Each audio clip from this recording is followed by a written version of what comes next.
ధనస్సు రాశి వారు ఫిబ్రవరి నెలలో గ్రహ దోషాలు పోవాలి, మనశ్శాంతి ఉండాలి, ఇంట్లో చికాకులన్నీ తొలగిపోవాలి అంటే ప్రతిరోజు కూడా సుబ్రహ్మణ్య స్వామి అష్టోత్తరాన్ని చదవాలి. ప్రతిరోజు సుబ్రహ్మణ్య స్వామి అష్టోత్తరం చదువుకోవడం లేదా అష్టోత్తరాన్ని వినడం.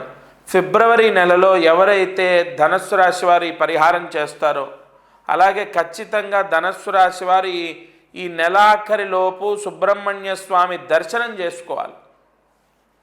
ఈ పరిహారం చేస్తే తప్పకుండా ధనస్సు రాశి వారికి ఇంట్లో గొడవలు చికాకులు తొలగిపోతాయి, మనస్పర్ధలు తొలగిపోతాయి, మనశ్శాంతి ఉంటుంది. ఇంట్లో, ఆఫీస్లో, వ్యాపార స్థలంలో గొడవలు చికాకులు ఉండవు. ముఖ్యంగా గ్రహ దోషాలు ఉండవు, దృష్టి దోషాలు ఉండవు. ఈ గ్రహ వీక్షణ దోషాలు అంటారు లేదా అర్ధాష్టమ శని అంటారు. ఆ దోషాలన్నీ కూడా తగ్గుతాయి.